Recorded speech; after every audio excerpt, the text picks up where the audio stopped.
투자자 여러분 반갑습니다. 김종철입니다. 자, 그래도 오늘 다행히 미국증시가 어제 하락을 딛고 위로 올라가는 바람에 여러분이 편안한 마음으로 시장을 보고 계실 겁니다. 자, 그런데 사실은 지난 일주일 동안의 미국 시장도 순탄치가 않았어요. 직접 한번 보고 말씀드려 볼까요? 한번 보시죠.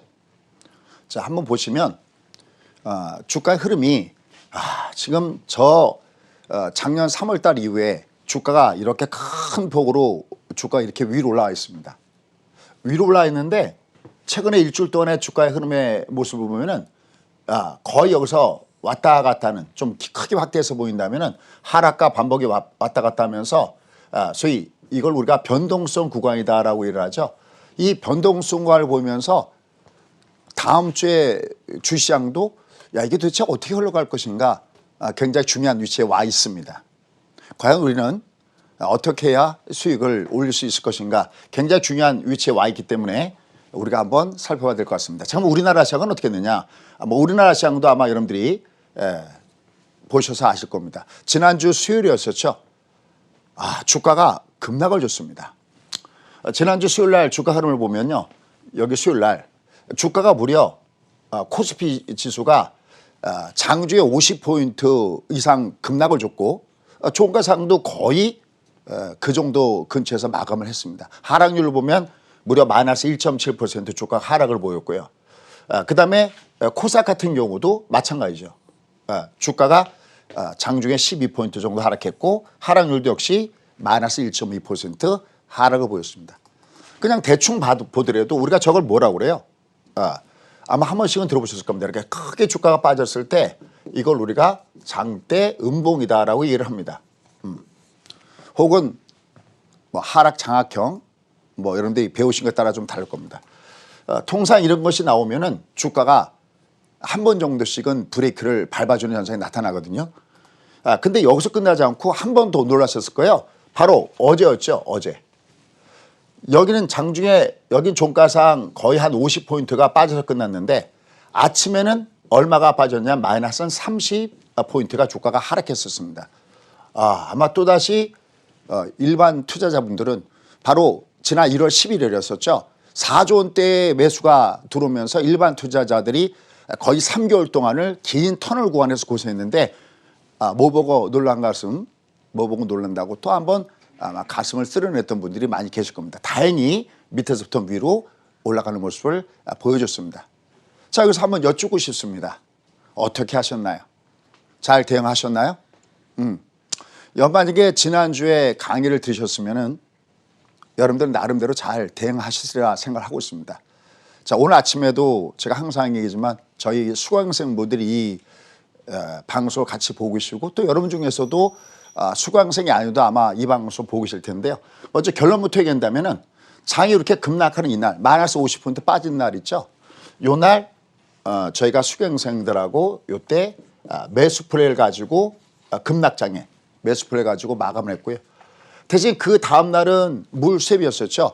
올라갈 때는 다시 위에서는 좀 줄여주고. 왜냐하면 변동수가니까요. 변동수에서 가장 먼저 중요한 것은 리밋 공략이거든요.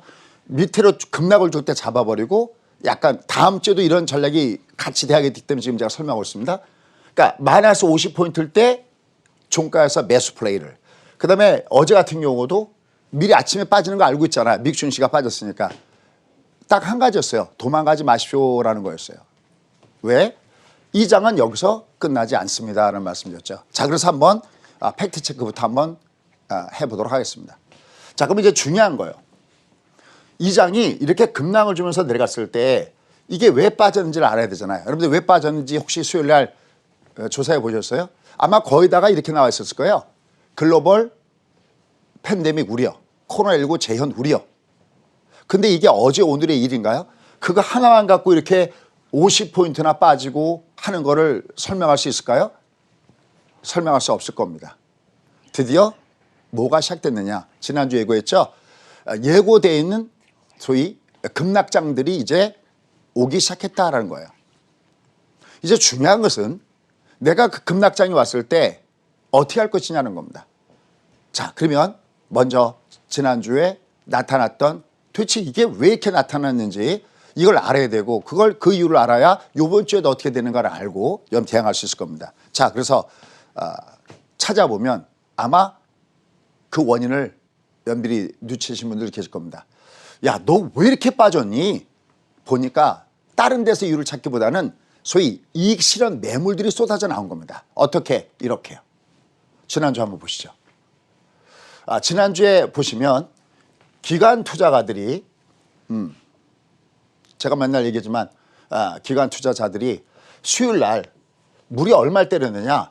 거래소에서 보시죠. 무려 1조 2천억을 때렸어요. 그 다음에도 계속 때리고 있습니다. 물량을. 그 다음에 코삭도 이날은 많이 때렸습니다. 다만 그 다음에 좀 사주고 있는 모습을 코삭에서 보여주고 있죠. 자, 근데 문제는 어디냐? 바로 외인들한테 문제가 있습니다. 어떤 문제가 있는지 한번 보시죠. 여기 외인들을 보시면요. 똑같이 수요일 날 1조 이상, 무려 1조 4천억을 갖다가 때렸는데 코삭도 때렸고요. 근데 나머지 뒤를 보시면 여기 뒤가 좀 다릅니다. 여기 뒤에 파생 쪽, 선물 옵션 쪽이 다릅니다.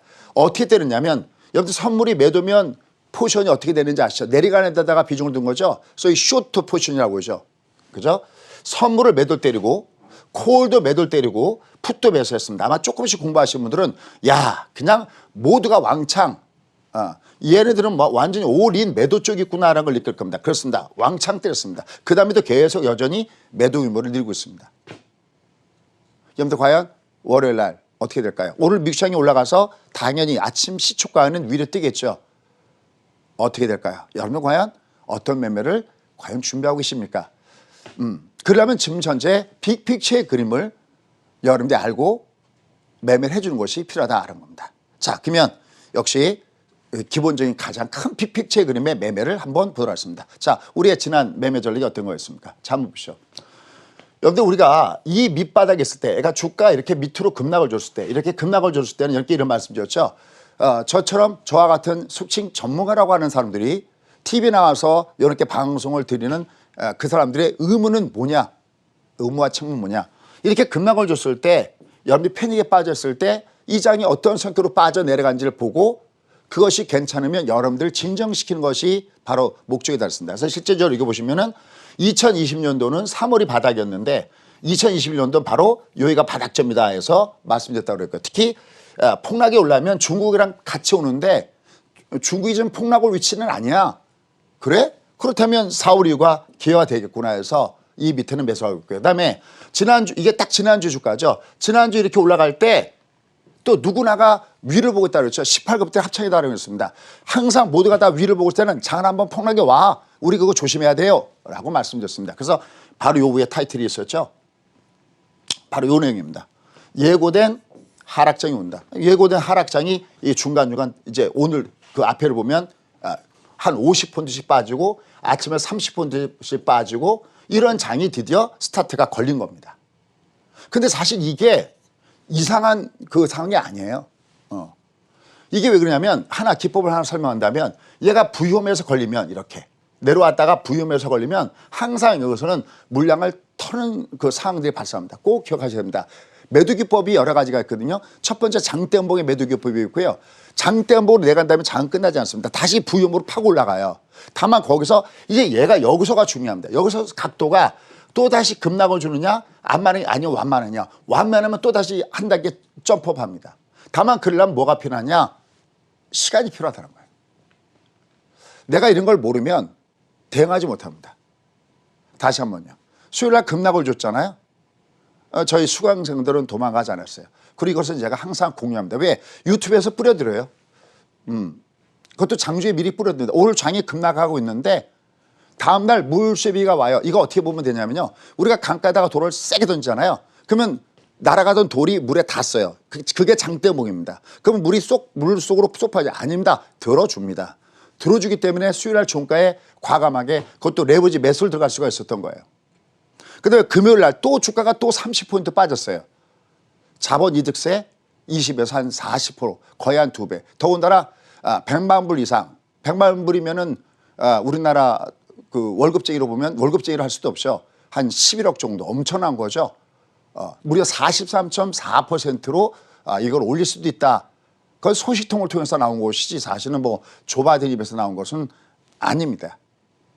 그좀 이따 제가 뒤에 가서 미국 증시에 대해서 또 그게 제가 전문이거든요. 또 제가 즐겨하는 그 부분이거든요. 그 좀 제가 설명드릴게요. 과연 그렇게 될 수가 있을까? 결론부터 얘기한다면 그렇게 될 수 없습니다. 사실은. 다만 조심할 것은 있어야 되는 거예요. 다만 우리가 큰 빅픽처 흐름은 예고된 하락장이 온다. 근데 뒤에 타이틀이 뭐였나요? 우리가 지난주 어떻게 하자고 그랬죠? 그게 우리가 2차 상승에서 올라탈 마지막 기회다 그랬습니다. 하나 재밌는 거 하나 얘기할게요. 이게 원래는 장인양 순탄하게 수요일 날 이전까지는 그러니까 월화 올라갈 때까지만 하더라도요. 제가 이제 여러분들이 반응이 어떤가를 보거든요. 그럼 제가 살 때 여러분이 클릭한 비로 보면 한 5만 개 정도나 떴을까? 제 기억에 그렇습니다. 한 5만 개 정도 아니면 좀 한 5에서 7만 개 정도 떴을까요? 뭐 중간에 보지 않았으니까. 오늘 제가 들어오기 전에 보니까 무려 14만 뷰를 떴어요. 14만 뷰면 아마 지난주에 제일 많은 뷰가 여러분들이 클릭해서 보실 겁니다. 왜요? 제가 살 때는 아마 수요일, 그죠? 그 다음에 금요일, 막 급락을 주니까 그때 가서 보는 겁니다. 제가 말씀드렸죠. 모두가 저 꼭대기를 외칠 때는 저처럼 나와 있는 사람의 의무는 불안해할 때 불안해하지 않도록 여러분께 의견을 제시하고 여기 바닥입니다. 올라타셔야 됩니다. 또 그다음에 모두가 위를 쳐다보고서 무조건 또 간다고 외쳐야 될 때 그거 아니에요, 여러분들. 좀 더군다나 이제 공매도 시작하죠. 5월 3일 날. 모두가 다 괜찮다는 게 오히려 문제라고 그랬죠. 항상 너무 조용하면 문제가 생깁니다. 이게 아마 저뿐만이 아니라 많은 투자하신 지 오래되신 분들은 그런 게 있을 겁니다. 꼭 주가가 조정받을 때쯤 되면요. 항상 뭔가 악재가 나옵니다. 이렇게. 자본 이득세 같은 악재가 갑자기 또 튀어나옵니다. 갑자기 악재도 아니지만 사실은. 또 뜰만하면 거기서 호재가 나옵니다. 우리가 그것을 경험이라고 합니다. 항상 제가 하지만 실패해서 배우는 우리 성공화 그걸 보는 거죠. 그래서 어쨌든 주가가 이렇게 위로 올라가다가 앞서 설명드렸던 대로 이렇게 주가가 왕창 두드려 맞는 이런 모습들도 현재 상태에서 보여줬다라는 겁니다. 자, 그러면 과연 우리는 다음 주에 무엇을 준비할 것인가? 그래서 준비했습니다. 과연 우리가 다음 주에 무엇을 해야 될 것인가? 자, 드디어 여기요 급락장. 근데 순간 급락장이에요. 급락입니다. 왜냐하면 마이너스 50포인트, 마이너스 30포인트 드디어 시작된 겁니다. 아까 했죠. 미국 증시도 데코복코, 찐꽁빵꽁, 그죠? 왔다 갔다 하고 있습니다. 드디어 순간 급락장이 시작이 된 겁니다. 또 오늘 골드만삭스와 JP모건에서는 저로 자본 이득세에 대해서 서로 상반된 주장을 하고 있습니다. 자, 혹시나 제가 좀 이따 설명드리겠지만 만약에 부족하다면은 10시 반에 유튜브에서 생방송으로 10개 말씀드리니까요. 지난주에 동시접촉에 한 1,600명 정도 들어오시라고 해요. 저도 깜짝 놀랐습니다. 그래도 제가 다행히 여러분께 어떤 서포트를 해드린 것 같습니다. 도망가지 마라. 겁먹지 마라. 왜 여기는 주가가 꼭지칠 위치는 아니다라는 말씀 드렸던 겁니다. 순간 급락장이 드디어 시작됐습니다. 그럼 이제 여기서 중요한 게 있습니다. 이제 여기가 거듭 얘기했지만 지난주에 주가가 순간 급락을 줬을 때도 매수고 금요일날 급락을 줬을 때도 아침부터 매수거든요. 그때도 그 매수하는 노하우들이 있습니다. 실패해서 배우는 성공한 게죠. 정말 많이들 좋아하셨어요. 정말 It's my pleasure. 사람은 두 가지가 있습니다. 내가 행복해서 행복한 인간형 타입이 있고요. 남이 즐거워하면 자기 주변에 있는 사람이 즐거워하면 그게 참 즐거워하는 타입이 있는데 저는 어떤 쪽인 것 같으나요? 너무 즐거웠습니다. 저희 수강생이 너무들 좋아하셔서 마지막 매수의 승부를 해야 되는 세 가지 이유들을 우리가 봐야 됩니다. 지금부터 그걸 한번 살펴가 보도록 하겠습니다. 자, 일단 첫 번째 과연 뭘까요? 자, 첫 번째는요. 여러분들 오늘 아침에도 미국 증시를 끝난 걸 딱 보면서 뭐가 느껴지나요? 다행이다. 왜? 여러분들도 이미 아십니다. 최소한 아침에 시초가만큼은 미국 증시의 영향을 받는다는 걸 여러분이 알고 계시잖아요. 그죠? 자, 그러면 그동안에 여러분들 미국 증시가 괜찮습니다. 예서 뭐 패드는 6.5를 보고 있고 뭐 다른 골드만삭스 이런 데는 미국의 성장률을 한 8% 정도 보고 있습니다. 뭐 이런 얘기 누차 말씀이었어요. 그죠? 그 다음에 조 바이든은 지금 불리한 여건 속에서 이제 중간 선거를 바로 2022년 11월 달에 치르게 되기 때문에 하루가 멀다 하고 어떤 부양식이 나올 겁니다 하는 얘기를 말씀드렸습니다. 자, 그럼 이제 오늘은 다른 얘기를 좀 한번 해보도록 하겠습니다. 오늘 아침에도 이렇게 눈 비비고 나서 이 시간을 지켜주신 여러분께 다시 한번 감사 말씀을 드리면서 한번 최선을 다해서 여러분들과 함께 공유해 보도록 하겠습니다. 자, 첫 번째가 뭐냐? 7월 4일입니다. 미국은 드디어 7월 4일 독립기념일에 코로나 독립선을 한다는 목표를 갖고 있습니다. 당연히 그럴 수밖에 없습니다. 왜냐하면 지금 얘는 5월 1일을 기점으로 해갖고 모든 미국 성인들이 접종이 가능하도록 할 것이다라고 이미 얘기가 나왔습니다. 제가 아는 지인도 한 명은 닥터고 한 명이냐 일반 수의 이렇게 표현해서 어쩔지 모르겠습니다. 그냥 일반인입니다. 근데 뭐 닥터나 아니면 선생님들은 먼저 접종을 다 끝냈고요. 미국도 똑같습니다. 근데 일반 민간인인 제가 아는 지인도 2차 접종을 다 끝냈습니다. 그러니까 이제 거의 다 소위 우리가 얘기하는 집단 면역이라고 합니다. 보통 우리가 집단 면역 그러면 기본적으로 한 70%, 전 국민의 60 내지 70%가 백신 접종을 했을 때 집단 면역이다라고 했는데 요새는 뭐 그 숫자가 약간 뭐 80, 90 뭐 이렇게 해도 갑니다. 어쨌든 미국은 7월 4일 독립기념일을 중심으로 해서 여기 써 있죠. 뭐 여러분들 요새 이스라엘이 마스크 벗고 가는 거 많이 아시죠? 독립기념일 7월 4일까지는 가족들이 모일 수 있도록 하겠다. 이렇게 지금 현재 나와 있습니다. 이 연설을 어디서 했냐면은 황금 시간대에 연설을 했는데 아주 미군들이 환호하는 것 같습니다. 어쨌든 자, 그래서 이 부분이 굉장히 중요하게 나와 있습니다. 자, 그러면 여기요 또 나와 있는 내용들을 보면은 뭐 역시 뭐 좋은 얘기들이 쭉 나와 있습니다. 자, 근데 선생님 그러면 이게 뭐가 중요합니까? 하는 겁니다. 자, 하나 들어가겠습니다. 물론 이거는 우리가 사회적으로도 중요하지만 또 하나 중요하겠습니다. 여러분들 제가 그런 얘기했죠. 미국의 시중금리가 1.5까지는 스트레이트로 올라가지만 1.5서부터 2까지 갈 때는 얘는 비포장도 높기 때문에 얘는 그렇게 쉽게 가지 못한다는 말씀이었어요. 하지만 마음속으로 미국의 금리가 앞으로도 올라간다는 건 마음을 먹고 계셔야 된다고 그랬어요. 그래서 저희가 예전에 종목을 풀을 때 아마 하나금융지주인가요? 은행주나 아니면 보험주나 이런 종목은 해지용으로 갖고 있어야 된다. 저희 지금도 그런 종목을 갖고 있거든요. 한 몇 달 됐습니다. 걔를 편입시킨 지가. 왔다 갔다 해도 그냥 갖고 있습니다. 왜? 어차피 금리 올라가게 되어 있고요. 그거 아세요? 여러분 은행주는요. 또 하나의 경기 민감 종목입니다. 경기가 좋아지면 어떻게 되겠습니까? 기업체들이 대출도 많이 받아가겠고 그죠? 소위 떼이는 돈도 작겠고 또 하나의 경기 민감주거든요. 그런 현상들이 결국 나타나게 되는 겁니다.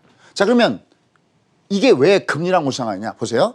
항상 주가란 항상 시장에는 찬물 덤물이 공존합니다. 그게 하나는 경기, 하나는 금리, 하나는 심리인데 심리는 단기적인 거니까 빼버리고 가장 중요한 것은 경기와 금리. 근데 이 두 개가 일반적으로 서로 반대로 가요. 경기가 좋아진다? 그럼 플러스적인 요인이죠. 그러면 금리가 올라가죠. 금리가 올라가는 건 무조건 마이너스적인 요인이죠. 그러니까 항상 찬물과 더물이 공존합니다. 물론 예외일 때도 있죠. 스태그플레이션 같은 경우 1970년도에 유가가 급등을 줬을 때는 인플레가 너무 심하니까 금리를 올리죠. 그러면 경기도 나쁜데 금리가 올라가는 이런 반대되는 경우도 있지만 거의 대다수는 금리가 올라간다. 그러니까 경기가 좋지만 금리가 올라가게 돼 있는 겁니다. 그러면 근데 금리가 올라갈 때 지금 금리가 올라가는 건 가짜다 그랬어요. 그러면 진짜 금리가 올라가는 진짜 찐 금리의 상승가 어디 있느냐? 꼭 하나만 기억하시면 됩니다. 그것은 뭐냐? 임금 상승입니다. 급여가 올라가서 시간당 임금이 올라가서 금리가 올라가면 그건 진짜입니다. 어쨌든 얘는 점점 위로 올라갈 수 없습니다. 근데 이거랑 무슨 상관이냐? 보세요. 이제 많은 사람들이 모이고 노 마스크를 다 벗게 되면 어떻게 될까요? 아마 미국 여행에 보신 분들 다 아시죠? 거기 서빙 드는 사람이나 이런 사람들 뭐로 삽니까? 팀 문화입니다. 저는 처음에 그게 익숙하지 않았어요. 팀 문화입니다. 나와서 서빙을 갖고. 그건 온라인으로 될 문제가 아니죠. 많은 사람들을 고용하게 될 겁니다. 그럼 어떻게 될까요? 역시 임금도 올라가고 금리는 자동적으로 올라가겠죠. 근데 그러면서 뭐가 좋아질까요? 경기 회복이 이보다 더 좋을 수가 없는 거죠. 올해 미국의 경제 성장률이 마치 개발도상국도 아닌데 올해 중국보다도 더 높을 수가 있다는 얘기 나오는 거죠. 그러니까 금리에 의한 금리가 올라가면서 나타나는 어떤 마이너스적인 요인을 경기가 좋아져서 올라가는 플러스적인 요인이 얘를 압도한다는 거죠. 그럼 어떻게 될까요? 자, 첫 번째 우리가 주가가 아직까지 추종받아도 사야 되는 첫 번째는 뭐냐? 미국이 좋아도 너무 좋은 거예요. 일단 미국 신주가 떠야 오늘도 만약에 미국 신주가 속칭 작살 났어 보십시오. 우린 지금 초죽음입니다. 미국이 올라간다고 우리가 반드시 올라가지는 않습니다. 디커플링 현상이 있으니까. 하지만 미국이 올라가야 우리가 올라갈 걸 기대할 수가 있는데 다행히 경제 성장률이라든지 이런 걸 봤을 때 괜찮고, 특히 이게 부러운 얘기지만 뭐 어떻게 하겠습니까? 이런 화해자도 자기네 거고 모두도 자기네 거고, 그죠? 그리고 조 바이든이 뭐라고 그래요? 남한테 줄 백신 없다 그러고 있잖아요. 그죠? 일단 뭐 3차까지도 뭐 마친다 그런 얘기 하고 있지 않습니까? 그러니까 얘들은 어쨌든 미국의 주가는 어떻게 될까요? 괜찮을 가능성이 굉장히 높다는 겁니다. 자, 그다음에 중요한 부분들이 있습니다. 뭐 학교에 대한 얘기들도 쭉 나왔으니까 한번 쭉 보시고요. 그다음에 중요한 내용들은 어떤 부분이냐라는 겁니다. 자, 미국에 또 하나 중요한 것이 있습니다. 요겁니다. 다음 주에 미국의 기업 실적가 발표가 됩니다. 월요일 날 테슬라 중 아마 이런 익숙한 기업체가 많을 겁니다. 테슬라, 구글 있고요. 마이크로소프트가 있죠. 그다음에 여기 보면 뭐 AMD도 있고요. 텍사스 인스트루먼트도 있고요. 특히 수요일 날 같은 경우는 애플이 있고요. 페이스북, 퀄컴 뭐 이런 데가 쭉 있네요. 그죠? 어떻게 될까요? 지금 나와 있는 기업체들의 실적 발표 트렌드가 굉장히 긍정적이죠. 그죠? 그다음에 아까 보셨죠? 전체적인 상황들이 기업체 실적이 긍정적이다. 그러면 이게 어떤 영향을 주느냐? 분명히 고퍼였는데 야 이거 너무 많이 올라갔잖아. 이거 주가가. 야 이거 PR이 이거 너무 높지 않아? 그러는데 실적이 좋아지면 어떻게 됩니까? 고퍼가 점점점 낮아지겠죠. 그죠? 굉장히 중요한 부분입니다. 특히 수요일날은 굉장히 중요하죠. FMCA가 발표가 있습니다. 하나 더 볼까요? 뒷장도요. 우리가 아는 회사들이 다음 주 다 쏠려 있어요. 아마존, 뭐 캐터필라 있고요. 그다음에 또 어디가 있습니까? 여기 지금 보시면 US 스틸은 뭐 올드한 종목이지만 그래도 나와 있고요. 그다음에 뭐 엑스모빌이나 뭐 쉐브론이나 이런 데 있습니다. 또 하나 중요한 게 있습니다. 금요일 날 캘리포니아에 있는 디즈니랜드. 저쪽 그 플로리다에는 아마 디즈니 월드가 있고요. 디즈니랜드가 있는데 요게 이제 재오픈합니다. 이게 뭡니까? 드디어 이제 본격적으로 경기가 정상 궤도에 올라간다라는 이런 뜻을 얘기하는 겁니다. 기업 실적은 뭐 얘기할 것도 없이 좋죠. 다만 얘도 물론 안심할 수 없습니다. 왜냐하면 우리나라 기업체들도 최근에 실적은 좋게 발표했는데 주가는 그렇지 않잖아요. 다만 전체 미국에 놓여져 있는 트렌드의 모습을 보면은 괜찮다는 거죠. 자, 첫 번째, 우리가 이것을 상의 개념이라고 해요. 우리가 가고 싶어도 이제 모든 것이 글로벌적이기 때문에 미국 주가가 안 가면 안 됩니다. 근데 경제 성장률 모든 걸 봤을 때도 괜찮은데 다음 주에 왕창 기업체 실적 발표가 몰려있는데 그것도 뭐 아주 대표적인 기업체들이 실제 모여있는데 괜찮고 FOMC 아직까지는 괜찮죠. 그리고 드디어 경기 정상화 된다는 것이 첫 번째입니다. 그다음에 주가 위치 한번 보도록 하겠습니다. 저희가 여기였었죠. 자, 그러면 주가 위치를 이제는 저의 경험을 갖고 풀어보도록 하겠습니다. 얘가 정상파도일 때 몇 파동까지 간다 그랬죠? 그렇죠. 잊지 마십시오. 5파동입니다. 어떻게 하시면 되냐면 우리 몸은 하나죠. 그죠? 몸은 하나죠. 우리 몸은 하나인데 이 몸을 나눠보면 어떻게 됩니까? 머리, 양쪽 팔, 양쪽 다리 이렇게 외우면 됩니다. 큰 거는 나누면 5개인데 얘를 보시면요. 얘가 한번 상승 사이클이 왔을 때 이렇게 상승 사이클이 오잖아요. 이렇게 왔을 때 정상 파동이면 5개까지 가야 된다. 근데 이 파동 녹색 선 한번 체크해 보시겠습니다. 얘가 어떻게 하면 되니까 하나, 둘, 셋. 이거 지금 셋이에요. 얘 아직 5파동 중에서 세 번째 파동입니다. 5학년이면 졸업하는데 아직 3학년입니다. 그리고 여기서 중요한 게 얘가 조정을 받아도 얘가 무슨 조정이냐? 기간 조정입니다. 장은 이렇게 안 끝납니다. 항상 작던 크던 조정은 가격 조정 앤드 가격 조정입니다. 이걸 우리가 레이디 가가 레디 미국의 팝 같습니다. 연사법. 가격 조정 앤드 가격 조정인데 기간 조정입니다. 그럼 얘가 이렇게 훅 빠져도 얘를 한 번 더 올라갈 게 있다는 겁니다. 그러니까 내려갈 때 베팅은 손할 게 없다는 겁니다. 됐죠? 미국이 아직까지 yes okay 괜찮습니다. 자, 그다음에 또 뭡니까? 우리가 이제 미국 시장을 가지고 아침에 오픈을 했는데 중간에 어디에 영향을 받습니까? 중국이죠. 그럼 중국은 어디에 있느냐? 다시 한번 볼까요? 중국 보겠습니다. 자, 주말입니다. 얘는 별로 안 올라가죠? 그러니까 얘는 딱 한 가지만 바랍니다. 얘는 이런 겁니다. 제발 쪽방만 깨지 마라. 야들아, 니들은 제발 쪽방만 깨지 마. 니들한테 뭘 바라는 건 없어. 끌고 가달라고? 아니, 그러지 않아도 돼. 그냥 너희는 아무것도 안 하는 게 제일 좋아. 그냥 너희는 가만히 있어. 근데 아주 다행성이 있다는 거죠. 뭐가요? 마틴 구간에 놓였습니다. 얘기했죠. 주가 올라가다가 조정받게 되면 마틴에서 받쳐주는데 얘가 마틴 구간에서 놓여졌습니다. 그럼 얘가 내려와도 폭삭 주저앉지는 않습니다. 잠깐만 뜰 겁니다. 왜? 말씀드렸죠. 바로 내년에 트럼프 시진핑의 3년이 있기 때문에 얘들도 신경 안 수가 없습니다. 최소한 중국이 쪽박은 안 깨겠구나. 그러니까 만약에 미국 때문에 올라갔다가 중국 때문에 빠져 내려갈 때는 그건 매수 찬스지 매도 찬스가 아니다. 얘가 만약에 추세적으로 하락을 타면 우리도 작살날 겁니다. 근데 지금 얘는 이런 구간이 아닙니다. 여러 차례 말씀드렸던 부분이었었죠. 자, 그 다음에 이제 우리 거로 가서 마감하도록 하겠습니다. 우리는 보세요.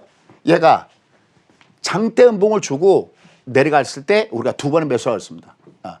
수요일도 급락대 잡아두고 금요일도 저희가 배팅을 쐈습니다. 다음 주에도 주가는 계속 순간 급락장이 올 수가 있습니다. 그리고 점점 카운팅 들어가죠. 뭐가요? 공매도 가요. 이건 좀 이따가 10시 반에 한번 제가 자세하게, 지난번에 사실 한번 다뤘기 때문에 오늘은 살짝 뺐습니다. 10시 반에 유튜브 라이브 할 때 다시 한번 이렇게 말씀드리겠습니다. 얘는 뭐가 있냐면 잊지 마시오. 주가가 꺾을 때 머릿속에 V형 파동이 항상 나옵니다. V형 이렇게 생각하면 됩니다. V자형 파동이 없을 때는 꼭지는 없다 이렇게 하셔도 됩니다. 어느 거를 보셔도 마찬가지입니다. 뭐 일부 아주 개별주 막 투기주 외에는 모든 종목군들은 V형 파동이 줬을 때 이거 꼭지가 아니야 이렇게 생각합니다. 여기 보시면요. 한번 보이시죠? 보이세요? V자형. 그죠? 얘는 지금 V자가 있나요? 없죠.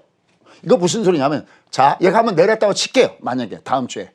여기 내려갈 때 우리가 샀던 이유는 그럼 이렇게 안 끝납니다. 왜? V가 아니니까요. 얘 어떻게 끝나면 내려왔다가 V를 줬다가 그 다음에 끝납니다. 네가 꼭 찍을 때는 V를 찍고 가는구나 하는 겁니다. 그런데 더 중요한 화면은 다음 장에 있습니다. 어떻게? 이렇게요.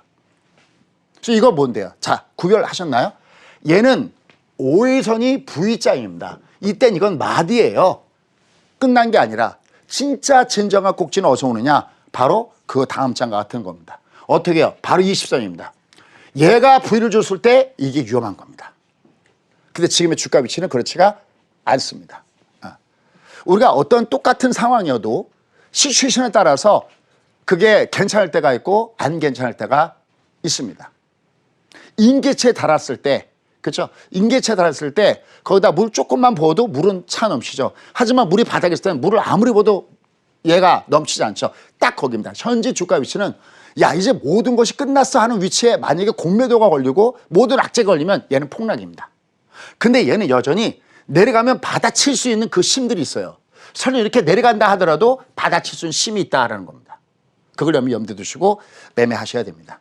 자, 그래서 오늘 마지막 화면은 이걸로 준비했습니다. 그럼 도대체 어떻게 수익을 낼 것인가? 자, 보십시오. 얘가 지금 요게 이쪽이 급락을 줬을 때 이게 수요일이었고요. 이게 목요일 날이었죠. 물수입이. 위로 갈 때는 한 번은 줄여야 물수입이었잖아요. 여기 가만히 보세요. 녹색이 보이나요? 여기도? 녹색이 올라갈 때 보시면 하나, 둘, 셋, 넷, 다섯. 제가 화면이 어떻게 보이는지 몰라서 오파동이거나 쌍봉을 줘버리면 얘가 위에서 걸려버립니다. 이제 여러분한테 필요한 건 뭐냐면 대응의 전략이에요. 그러니까 만약에 보세요. 금요일 날도 금요일 날이에요. 주가가 밑으로 급락 줬잖아요. 30% 급락 줬잖아요. 여러분들 30% 빠졌을 때 그럼 내가 마이너스 20에서 사야 될지 마이너스 30에서 사야 될지 아니면 관망이 될지 알 수가 없잖아요. 아까 근데 얘기했죠. 저희가 같이 매수했다고요. 아주 간단합니다. 그건 뭐냐면 바로 녹턴 매수법입니다. 화면에 보시죠. 녹턴이요. 그래서 좀 이따 제가 10시 반에 유튜브에서 하는 그 방송에서는 이 녹턴 이거 무료거든요. 예, 그냥 여러분들 핸드폰으로 심으셔도 되고요. 이거 무료입니다. 그래서 녹턴 매수를 중심해서 여러분께 찾아보려고 합니다. 결국 다음 주에도 여러분들은 주가가 순간 급락한 장을 보게 될 겁니다. 아까 제가 JP 모건하고 골드만삭스 얘기한다고 그랬죠. 지금 골드만삭스에서는 뭐라고 했냐면 이거 괜찮아. 왜냐면 지금 상하원에서 민주공화가 특히 상원 같은 건 같잖아요. 다만 캐스팅 포인트를 부통령이 쥐고 있을 뿐이잖아요. 그러니까 이거 지금 뭐 20%에서 뭐 43.4까지 2배 이상 받는다고 야 이거 불가능해. 결국 조율할 거야. 그래서 얼마 정도인데 한 28 정도를 보고 있습니다. 그래서 영향이 없어졌지만 걱정할 필요가 없다라고 이해하고 있습니다. 근데 제 인포보고는 의견이 좀 다릅니다. 이제 조금 좀 힘들 수도 있어 라고 합니다. 근데 제가 이런 말씀 드렸어요. 여러분들 태생부터가 민주공화당은 태생부터가 달라요. 생겨난 뿌리 자체가 다릅니다. 공화당은 여러분들 트럼프 정부 가만히 생각하십시오. 공화당은 그냥 우리가 다 풀어줄게. 원하는 게 뭔데? 뭘 원해? 세금 깎아달라고? 알았어, 깎아줄게. 얼마 깎아줄까? 확 깎아줄게. 35%에서 21%확 깎아줄게. 우리보다 세금이 더 쌉니다. 14%확 깎아줬습니다. 대신 너희가 알아서 해. 알았지? 그죠? 감세 정책이 있습니다. 근데 하나 트럼프가 지키지 않은 게 있습니다. 뭘까요? 인프라요. 자기가 대통령 되면 인프라 그렇게 투자해놓고 안 했어요. 왜요? 정부 주도의 정당이 아니거든요. 작은 정부고 모든 거 다 민간이 알아서 하는 그런 쪽입니다. 우리도 잘 생각해 보시면 됩니다. 근데 민주는 어떤 거냐? 야, 너희가 안 돼. 야, 너희한테 맡겨놓으니까 이거 안 되잖아. 이 여러분들 현재 민주당 정부를 이해하려면 케인즈를 이해해야 되고, 그 다음에 예전에 누굽니까? 우리가 누구죠? 예전에 공항이었을 때, 그죠? 그러듯이 그쪽으로 올라가야 됩니다. 또 이 지금 제니 렐런 같은 경우도 이 케인즈 학파로부터 내려온 겁니다. 이거 뭐냐면 우리가 정부가 다 알아서 해줄게. 그러니 너희는 우리만 믿고 쫓아와. 그러니까 돈을 계속 써나가는 겁니다. 계속 써나가는 겁니다. 대신 너희는 뭘 많이 내? 세금 많이 내. 그러니까 이거에서 요번에 여러분들 이 부자 이 증세라고 얘기하는 이 자본 소위 이득세, 우리가 이거를 이해하기 쉬우려면은 우리가 양도소득세를 생각하면 되잖아요. 근데 하나 놓치지 말겠습니다. 이거는 돈을 많이 버는 사람들한테 해당하니까 이건 별로 영향 안 줄 거야. 여러분들 예전에 우리가 대주주 요건 아시죠? 그 대주주권이 있을 때 그러면 야 대주주에만 한다고 그러니까 일반 투자자들은 영향을 안 받습니까? 그건 제가 잘못된 해석이라고 생각합니다. 요건 두 가지가 같이 있어요. 양도소득세 문제하고 우리 대주주권 강하고 있기 때문에 JP모건의 그 생각은 이거 영향을 줄 거야 됩니다. 저는 현재 영향을 좀 줄 거야 쪽에다 비중을 두고 있습니다. 근데 중요한 것은 이걸 정말 영향은 주는데 얘가 정말 43점 그거는 저는 약간 그쪽 의견은 이 골드만삭스의 의견에 가깝습니다. 결론 영향은 주는데 이게 장을 꺾어 돌릴 만한 영향 아니다. 그럼 뭘까요? 얘가 급락이 왔을 때는 얘는 잡아 끌어올라가야 되는 그런 위치에 있다라는 겁니다. 그걸 염두에 두시고 다음 주도 한번 주가가 조정 줄 땐 노려볼 것이 어떨까요? 나머지 자세한 것은 리미트 공략으로 10시 반에 뵙도록 하겠습니다.